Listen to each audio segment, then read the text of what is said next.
नमस्कार दोस्तों, आपका स्वागत है डायस एकेडमी में। और आज हम सीखेंगे नंबर सिस्टम, संख्या पद्धति। क्लास 9 और क्लास 10 के सभी बच्चों को ये जानना जरूरी है। नंबर सिस्टम हम छोटे क्लासेस से इसको पढ़ते हुए आते हैं और 9 और 10 में इसको कंप्लीट करते हैं। हम क्रम से सीखेंगे नंबर सिस्टम, संख्या पद्धति। जो पहली संख्या जिससे हम लोगों का सामना होता है वो होती है प्राकृतिक संख्या। बचपन से ही एक बच्चा जब गिनना शुरू करता है तभी से वह 1, 2, 3, 4 यही से गिनना शुरू करता है। तो प्राकृतिक संख्या को, जिसे नेचुरल नंबर कहते हैं, हम इसको काउंटिंग नंबर भी कह सकते हैं, क्योंकि हम किसी भी वस्तु को, व्यक्ति को, किसी भी पदार्थ को काउंट करने में इन नंबर्स का उपयोग करते हैं।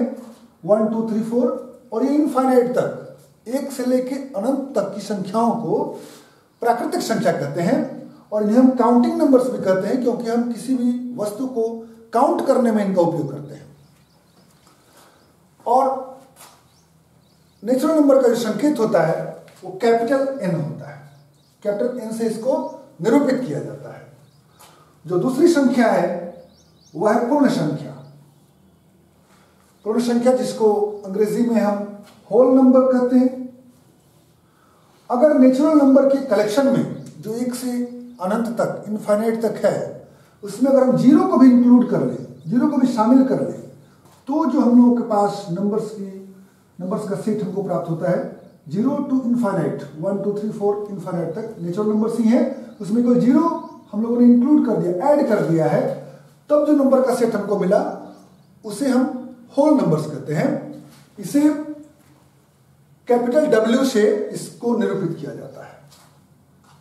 तीसरा और मोस्ट इंपॉर्टेंट जो है पूर्णांक, जिसको अंग्रेजी में हम इंटीजर्स कहते हैं। इंटीजर्स क्या होते हैं? सारे होल नंबर्स और उनके निगेटिव्स। होल नंबर्स जब हम बोलते हैं तो जीरो से इसको स्टार्ट करते हैं, 0, 1, 2, 3, 4 अप टू इनफाइनाइट तक। और उनके निगेटिव्स, जीरो का निगेटिव नहीं होता है, 1 का निगेटिव -1, -2, 2 का निगेटिव, फिर 3 का निगेटिव -3, फिर 4 का निगेटिव -4। इसी तरह हम निगेटिव नंबर्स को भी आगे बढ़ाते हैं।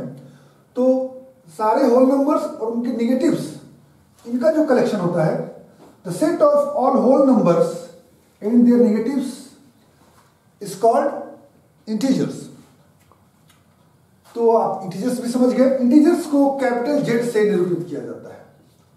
नेचुरल नंबर को कैपिटल N से, होल नंबर को कैपिटल W से और इंटीजर्स को कैपिटल Z से निरूपित किया जाता है। हम जब नंबर लाइन सीखते हैं छोटे क्लासेस में तो देखते हैं 0 बीच में रहता है, और राइट साइड जब हम जाते हैं तो पॉजिटिव इंटीजर्स को लिखते हैं 1, 2, 3, 4, और ये नंबर लाइन इनफाइनाइट तक हमको लग जा सकता है। और जब लेफ्ट साइड में आते हैं तो -1, -2, -3, -4, ये भी इनफाइनाइट तक हमको लग जा सकते हैं। ये सारे इंटीजर्स हो गए।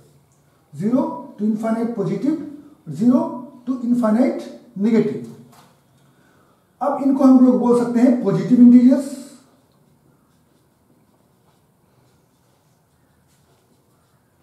और इनको बोल सकते हैं निगेटिव इंटीजर्स।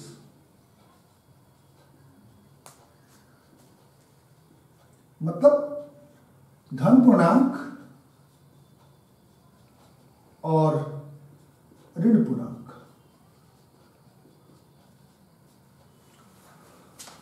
ये इंटीजर्स हो गए। अगले जो नंबर्स है परिमेय संख्या। परिमेय संख्या का जो डिफिनीशन है, जो परिभाषा है, इसको समझने के लिए, रेशनल नंबर्स को समझने के लिए, रेशनल नंबर्स वो नंबर्स होते हैं जो या तो P/Q के फॉर्म में होते हैं या फिर हम उनको P/Q के फॉर्म में लिख सकते हैं। या तो ये P/Q के फॉर्म में होते हैं या फिर हम इनको P/Q के फॉर्म में लिख सकते हैं। मतलब भिन्न के रूप में, बटे में लिख सकते हैं इनको, जहां P न्यूमरेटर होता है और Q डिनोमिनेटर होता है। मतलब वो नंबर्स जो या तो P/Q के फॉर्म में हो या फिर हम उनको P अपॉन Q के फॉर्म में लिख सकते हो, जहां पर P और Q दोनों ही इंटीजर्स होते हैं। इंटीजर्स को चूंकि हम Z से निरूपित करते हैं तो हमने शॉर्ट में लिख दिया। P और Q दोनों इंटीजर्स होते हैं और Q कभी जीरो नहीं होता है। अगर इस क्राइटेरिया को, इस कंडीशन को कोई नंबर फुलफिल करता है तो वो रेशनल नंबर होता है। अब जितने भी प्राकृतिक संख्याएं हैं, जितनी भी जो पूर्ण संख्याएं हैं, फिर जो इंटीजर्स हैं, ये सभी के सभी परिमेय संख्याएं या रेशनल नंबर से भी होते हैं। परिमेय संख्याओं का कुछ एग्जाम्पल मैं आपको दे दूं, जैसे -3/4 ये P अपॉन Q के फॉर्म में है, और जहां पर P और Q दोनों इंटीजर्स हैं और हमारा Q जीरो नहीं है, इसलिए -3/4 एक परिमेय संख्या या रेशनल नंबर है। जीरो, हम जीरो को 0/1 के रूप में भी लिख सकते हैं, 0/1। अब 0/1 परिमेय संख्या के सारे प्रतिबंधों को, सारे कंडीशंस को फुलफिल करता है। ये P अपॉन Q के फॉर्म में हो गया, जहां P और Q दोनों इंटीजर्स हैं और Q जीरो नहीं है, इसलिए 0/1 एक परिमेय संख्या है और जीरो भी परिमेय संख्या है। 22/7, 3, ये सारे जो नंबर्स हैं, जो या तो P अपॉन Q के फॉर्म में है या नहीं है, तो उनको हम लिख सकते हैं। तो ये परिमेय संख्याएं होती हैं। अब अगला नंबर जो है वो है अपरिमेय संख्या, इरेशनल नंबर्स। परिमेय संख्याओं को हम लोग कैपिटल Q से निरूपित करते हैं और अपरिमेय संख्या को कैपिटल I से निरूपित करते हैं, इरेशनल नंबर को। जिन नंबर्स को हम P अपॉन Q के फॉर्म में नहीं लिख सकते हैं उनको इरेशनल नंबर कहते हैं। इरेशनल नंबर को थोड़ा और डिटेल में हम लोग अगले वीडियो में समझेंगे। अभी हम इरेशनल नंबर को यही समझें, वैसी संख्याएं जिनको हम P अपॉन Q के फॉर्म में नहीं लिख सकते हो वो इरेशनल नंबर है, या फिर ऐसे समझें कि जो रेशनल नहीं है वो इरेशनल है। ठीक है, तो जैसे √2, √3, इस तरह की जो संख्याएं हैं, या फिर 1.01, 001, 0001 ... मतलब ये नॉन टर्मिनेटिंग डेसिमल है। तो इस तरह के नंबर्स को हम इरेशनल नंबर बोलते हैं। ये रेशनल नहीं है क्योंकि हम इनको P अपॉन Q के फॉर्म में नहीं लिख सकते हैं। और जो सबसे आखिरी संख्या है वास्तविक संख्या, जिसे हम रियल नंबर भी कहते हैं, जिसको कैपिटल R से निरूपित करते हैं। तो हमने ये देखा था कि सारी संख्या, प्राकृतिक संख्या हो, पूर्ण संख्या हो, पूर्णांक हो, ये सब परिमेय संख्या होती है, ये सब रेशनल नंबर्स होती हैं। और जो रेशनल नंबर नहीं होती हैं वो अपरिमेय संख्या होती है, इरेशनल नंबर होती है। तो रेशनल और इरेशनल दोनों को मिला के संयुक्त रूप से, रेशनल और इरेशनल, परिमेय और अपरिमेय दोनों को मिला के संयुक्त रूप से रियल नंबर कहते हैं। ठीक है, संयुक्त रूप से रियल नंबर कहते हैं। अब जब रियल नंबर की बात जहां भी आएगी वहां पे परिमेय संख्याएं भी आएंगी और अपरिमेय संख्याएं भी आएंगी। तो रियल नंबर परिमेय संख्या और अपरिमेय संख्याओं का समुच्चय है।